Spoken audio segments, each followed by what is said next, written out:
Hello, Renegade marketers. If this is your first time listening, welcome. And if you're a regular listener, welcome back. Before I present today's episode, I wanted to give a shout out to one of our flocking awesome sponsors, OneMind. OneMind CEO Amanda Kalo will be delivering the keynote at the Strategy Lab in each city. Her topic, the future of SDRs and why the traditional SDR model is already obsolete for many B2B companies. If you've been wrestling with SDR productivity, AI-assisted prospecting, or the question, do you even need SDRs anymore? This will be the most productive 15 minutes of your quarter. For more details on our strategy labs, please check out cmohuddles.com or follow the link in the description. You're about to listen to an expert huddle where experts share their insights into the topics of critical importance to our flocking awesome community, CMO Huddles. In this episode, Taran Nandha of Growth Natives joins us to unveil the RepuTracker, a brand reputation tool built for members of the CMO Huddles Leader program. Born from a challenge we kept hearing that brand is hard to measure and even harder to defend, the tool tracks your brand's reputation across multiple dimensions and benchmarks you against your competitors. It's a practical way to connect brand efforts to business impact and finally have the data to back it up. If you like what you hear, please subscribe to the podcast and leave a review. You'll be supporting our quest to be the #1 B2B marketing podcast.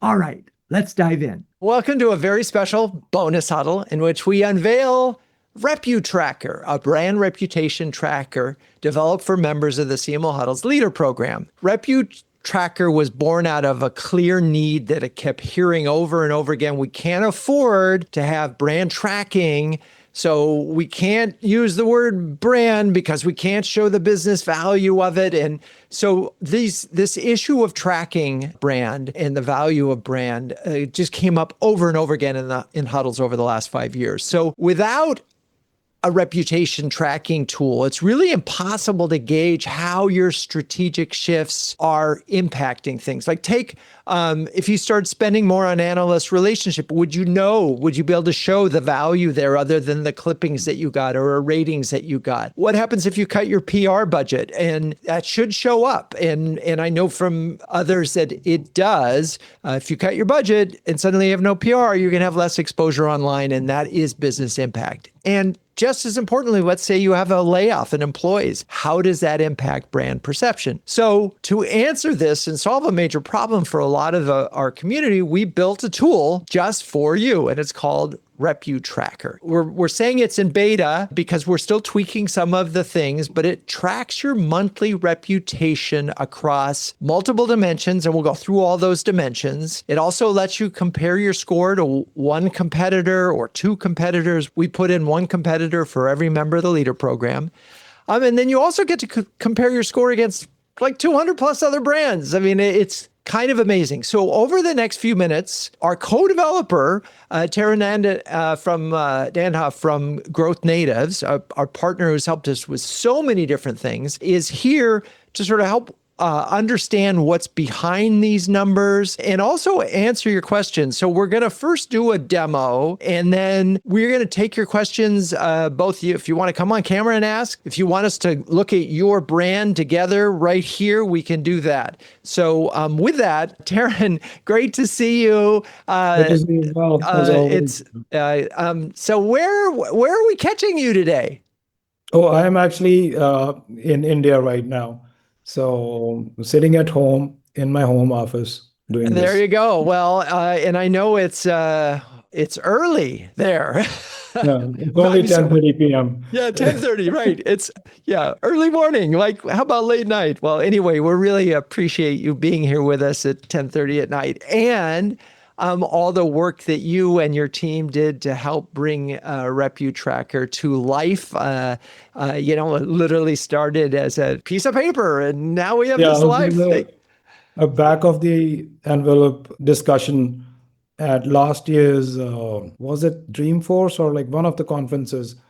And we kind of literally sketched out, how do we, in this day and age, because, one thing is very clear with the advent of AI, with everything that's changing, brand is becoming, exceedingly important. So, for a while it used to be like, content is king. I think brand is king, and brand is going to be king for a very long time. It always was. And then the other thing is reputation, because that's also, which is very tightly, linked to your brand. So, I'm glad that we built it, and I'm very excited to, showcase it to everybody. Well, it's funny because I literally this week in a conversation with a CMO, the CMO said, I can't use the word brand because a CFO just rolls their eyes. And so we purposely called this tool, we call it reputation, RepuTracker, and we use the word reputation on the website. But between us huddlers, it's brand. And we've encouraged CMOs over the last year or two to use the word reputation because we all kind of understand that notion that, if you have a good reputation, someone wants to do business with you. If you have a bad reputation, they don't. And so that's why we've focused on that word. But, again, among us chickens. It's also not just like, a one bad review on Google should not mean, or a G2 crowd should not mean that your brand is. And then that's what we have seen also. A lot of times, the executive team gets rattled by, hey, somebody gave us a really bad review on Google or like on G2 crowd but you have to look at it in totality. And I think, what we will showcase, hopefully the huddlers will appreciate the fact that, we've tried to look pretty deep into it and think deep into it before we built it. So.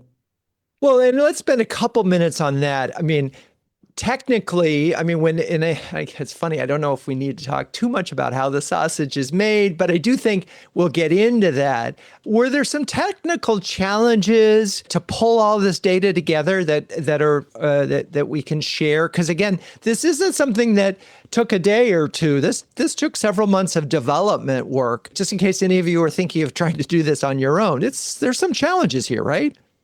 Absolutely. So there's challenges at two levels. One is really like, the conceptual challenges, like, what is reputation? What is brand? How do you measure it? And there are so many great online signals today. So it's not just like, Google, it's not just G2 crowd. There are like, dozens of, and as we've kind of built the system to pull information from all of them. And then each system behaves differently.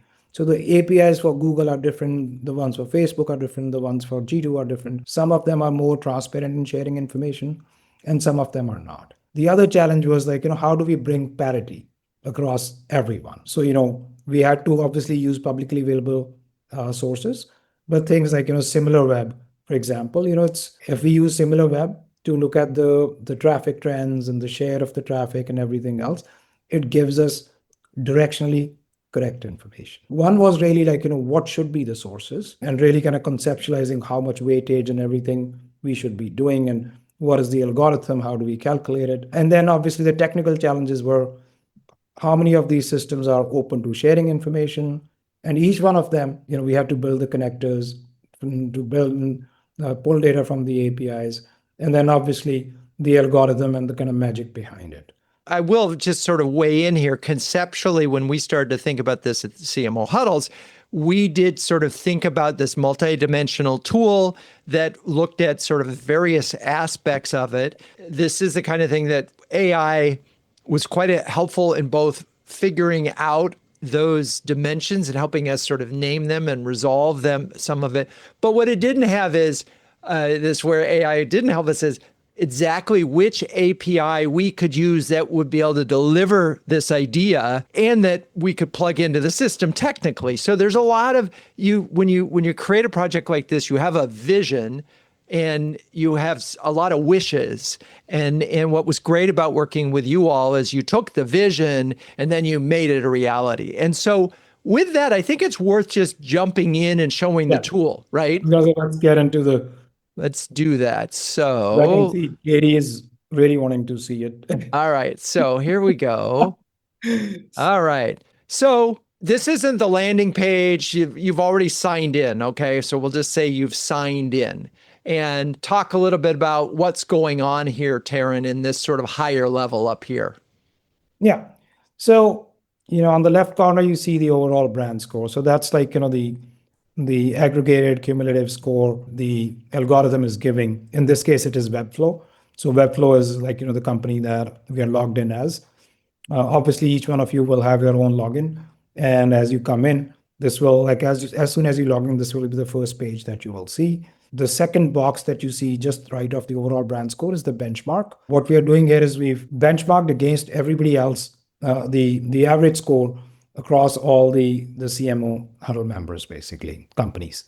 So in this case, 80 is the score for Webflow, which is an amazing, good score. The average among all CMO huddle member companies is 52. So that tells you like where you stand in your kind of cohort or whatever you want to call that, but that's kind of the high level. And then we do have the ability, which we'll show just in a minute, how to benchmark against your true relevant competitors as well. I think the other important factor is that we are actually storing data month over month so that you are able to create a trend over time and see how your brand is being built or areas where you need to work on, and also how the brand is shifting over time.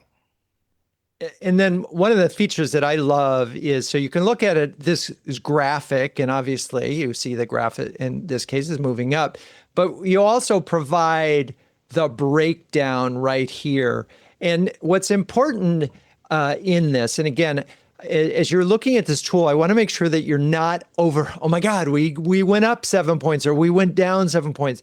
This is over time will become more valuable. The fact that we have 3 months of data here for Webflow is great, but I would not make any decisions based on that. But in part of the thing that we're looking at now, and you can help us with it. So let's look at this right here. So the big change for Webflow is their brand perception improved in November by 4 points, right? And that's a pretty big jump. And I happen to know that Webflow has gotten a lot of press over because of all the AEO work that they've been doing. And if we look at just that particular one with brand perception, for example, and just so you know, these are the individual scores for each of those, but you can look at the insights and where's this data coming from? Google reviews, Trustpilot, G2, Capterra, and Clutch.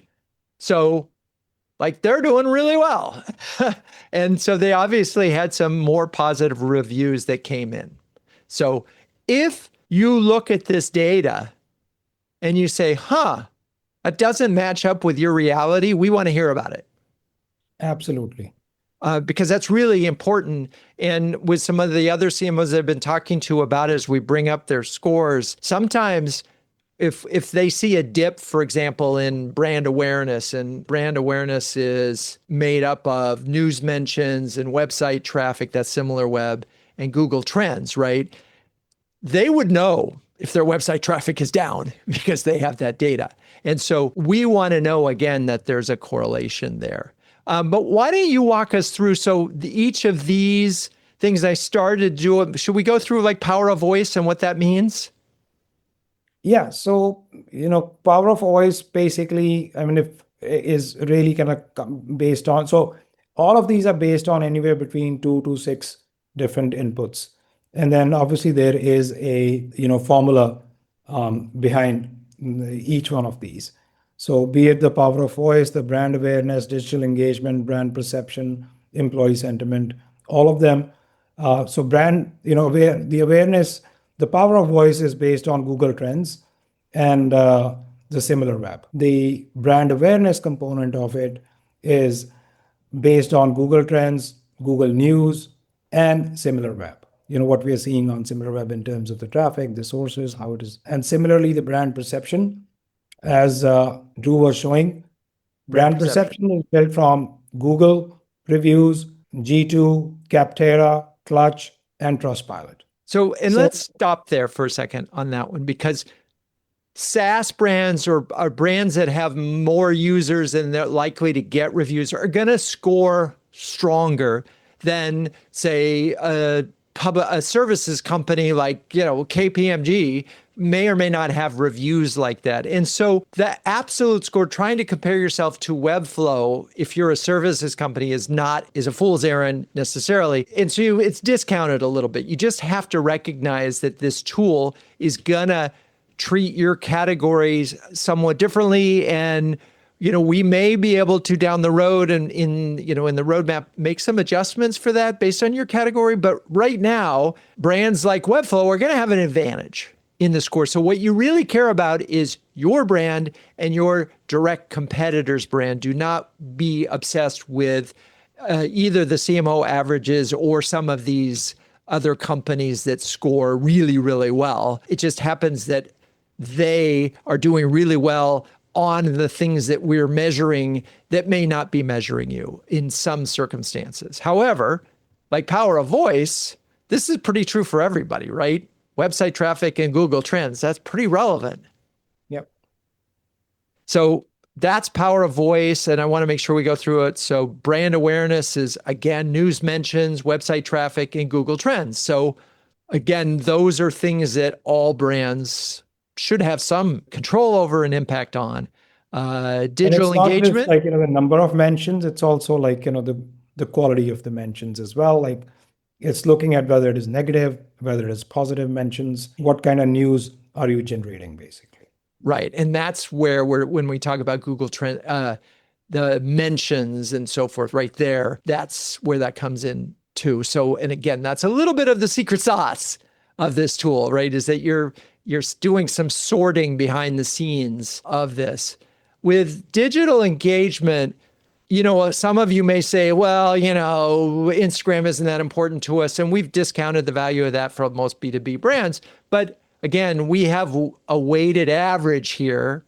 YouTube is important to almost all B2B brands today. And LinkedIn is certainly important to all B2B brands. X is as well. So, and, for better or for worse, X is still matters. And it really matters if you're in the AI space, whatever your personal belief on it, and mine is not that positive about it, your brand is being mentioned most likely on Twitter, whether you want it to be or not. Right.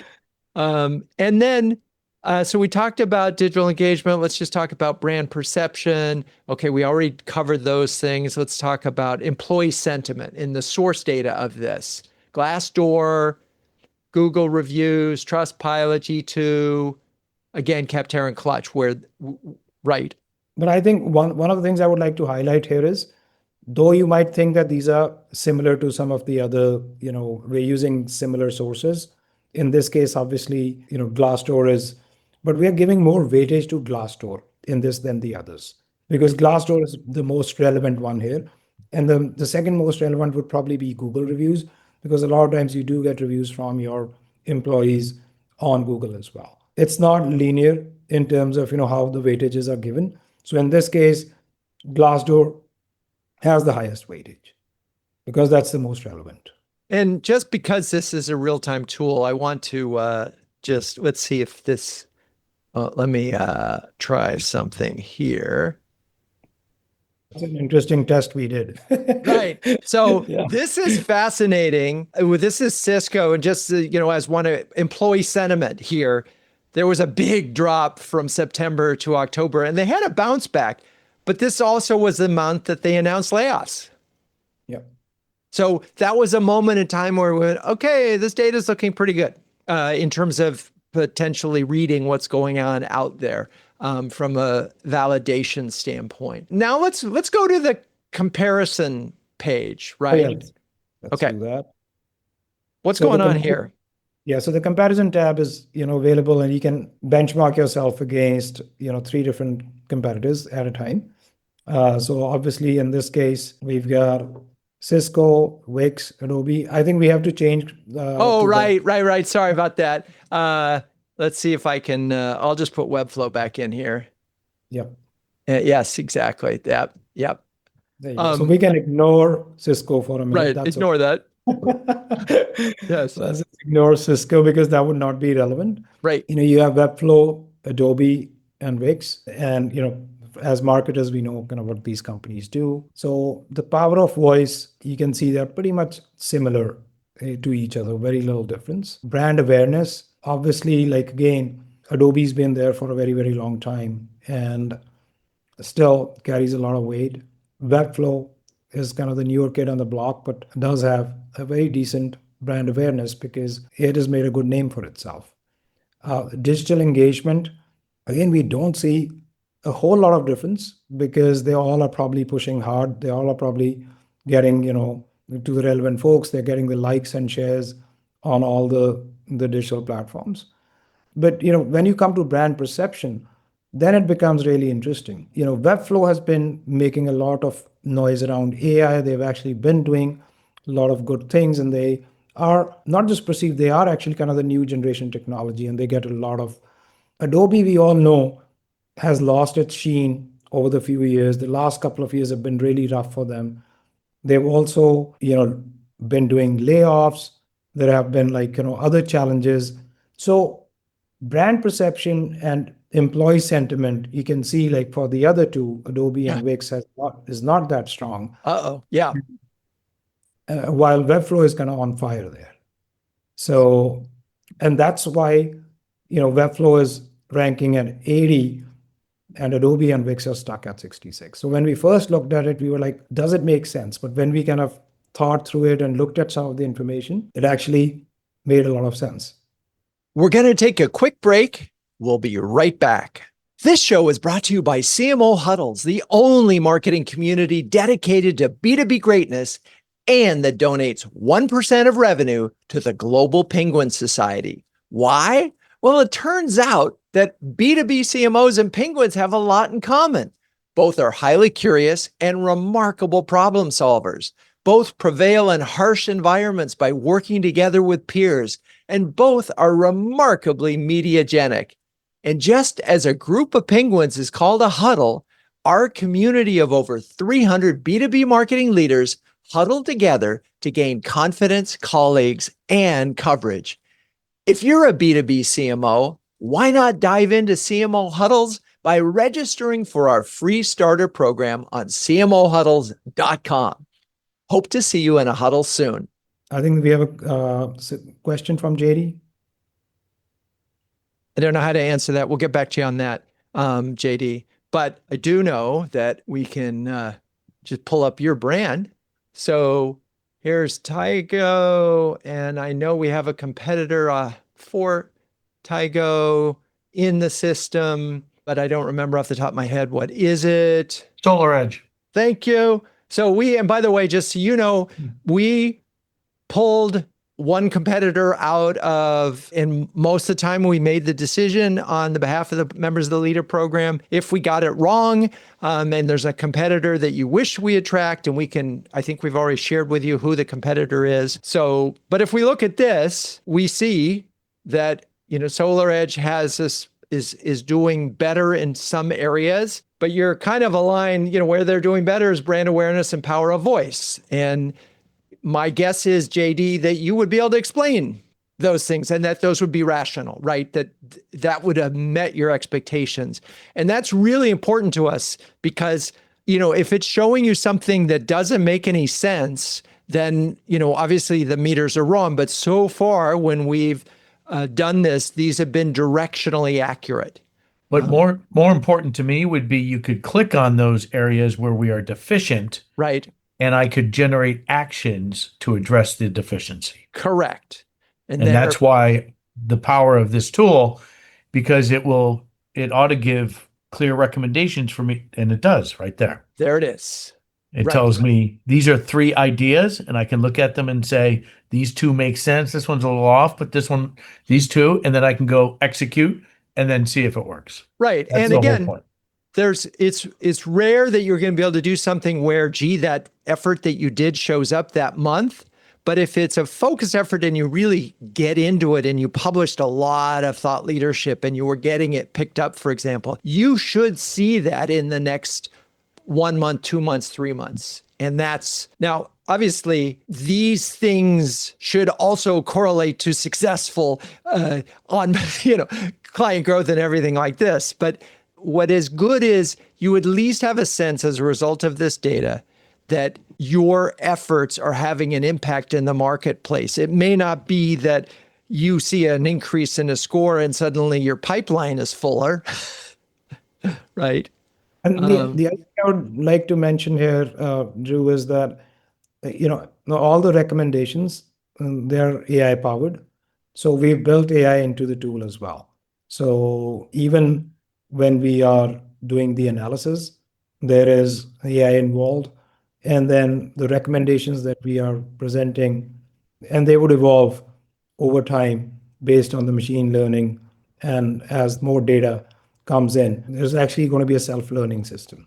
In terms of the questions that have been asked so far, and we really encourage you to put as many questions as you can. That's the whole purpose of this meeting, in addition to sort of going deeper into it. The data is updated every month. Charles, you asked that question every month. So at the beginning of the month, so we, meaning the Growth Natives team, just put in the data for November. So, and it takes 2 or 3 days to populate, verify and double check everything so there aren't any aberrations. And so by the 5th of every month, you will be safe, unless that happens to fall on a weekend or something, to assume that the data will be updated. So that means that the report that I have that says November it was refreshed today, like first week of December, or will I get another report that will be labeled December that is refreshed, but really is looking backwards? So the November stuff that you got is populated in early December. The December data will be populated in early January. Okay. So Cool. it's basically rolling. It's a 1 month period of time, right? We're basically right. So every month is, it's refreshed in the first week of the following month, but it's a backward look, 30 days, blended. Makes sense. So yes. The other question that you asked, and I'm interested in this. So Taran, when you're looking and pulling data, for example, from YouTube, and you have a brand that you're pulling for, in the case of Charles, it's insightful.io, which is it? Is it .ai? Currently it's on IO. Right. But and that's the one that...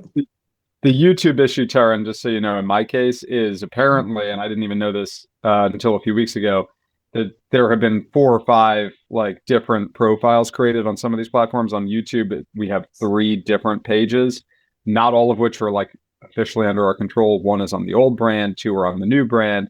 It gets very fuzzy. So I was just curious if there's a way for us to audit in the sort of back end of the tool what profiles are actually factored in versus out, because that might be something, in my case, that's screwing up the results. Absolutely. And we can do that. We can tell you, and if there are any exclusions, we can do that as well. But, we'd obviously need your involvement. This is just beta. At some point down the road, we might make it, where you're actually able to connect other systems as well.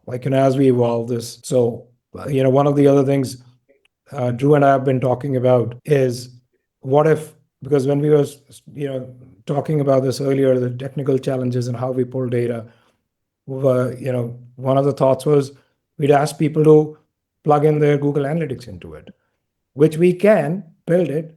But then the challenge is, if your competitor is not on RepuTracker, then the benchmarking would be off. So, everything has a bit of a grain of salt, as you can say. For most purposes, if we have configured it right, and if it is pulling data from the right sources, even if they are publicly available sources, directionally, it should be correct. And I think that's really important is, again, this is not the same as going into your bank account and looking how much money is in there. That is a fact-based thing. This is a directional-based thing. And so, I, for one, think having Google Analytics in there for your own data would be great, because then that aspect of it is going to be accurate or more accurate than SimilarWeb. And I would live with the understanding that the competitor data will not be based on that. And you just have to sort of decide how you're going to manage that. It will no longer be apples to apples. And we could even give you a toggle where when you're looking at your data, you're looking through Google Analytics lens. But when you're doing the competitor benchmarking, then everything is coming from SimilarWeb. And I love how Taran just says this, knowing, of course, his team behind him is going, "Thanks, Taran. Yeah. Good luck with that one.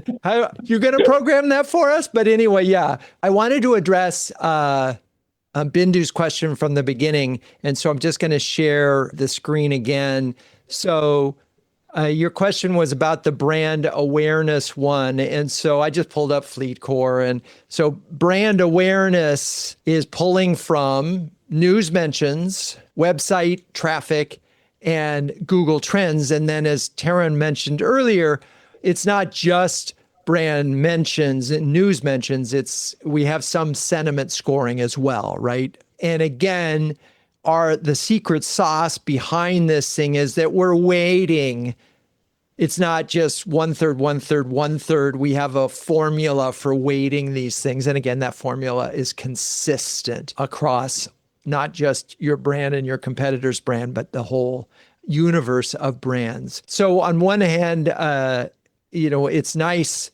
We've got over 200 brands in here. So you could look at Canva and you say, oh, they're doing pretty well, above average.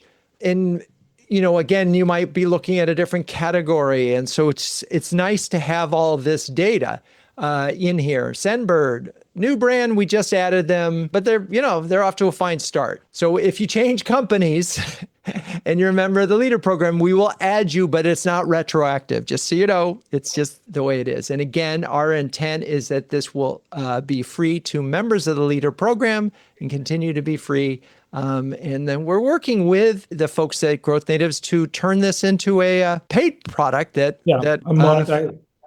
folks can. Outside of CMO Huddles, we will probably try and monetize it as well. So let's see. So who else here? Who else? I'm just looking at the folks. Leslie, let's look at WEI for a second. So boom. Let me get this out of the way. It looks like the score went down. And so the big decline is in brand awareness. And that's a huge decline there, Taran. Yep. And so I wonder what would have happened that could drive something, that kind of a thing, down so fast. I think it's like my initial gut answer would be like there's probably drop in, and this is where when we are depending on something like SimilarWeb, could be a risky thing because it could be because SimilarWeb has not given us, is not directionally correct at that point, basically. Okay. That's one thing I can think of. But this would be something that we should certainly look deeper into and see why the 10-point drop, because that's not normal, basically. No, it's not, but it's consistent between October and November. So it feels like it's either, and again, we're sharing here, folks, that this is in beta and there's, it's one of two things. Either there is a problem with awareness and there was a dip, or there's something going on in how we're gathering the data. And so we're looking to you, if you see something like this, it's like, wait, what happened here? To sort of give us that feedback so we can go and look to see so that this just gets better and more accurate. And again, this is why we're saying, don't share this yet with your CEO. And the other thing we are seeing, wherever there is Google Trends involved, a lot of companies are losing traffic today, because people are not searching on Google anymore. They are looking at the LLMs for answers. So like when we look at our customer base, on an average, there's a dip of 15 to 20% in traffic to their websites. Not because and it seems universal, because a lot more people are actually, especially in the B2B world and more sophisticated audiences, if you have more sophisticated audiences, they're actually going to the LLMs. They're going to ChatGPT, Perplexity, the Geminis to get the answers rather than searching on search engines. So like some of those things could be impacting. And if we have to adjust the algorithms, we will. Right. But I think that's an important point. is that it definitely could do this.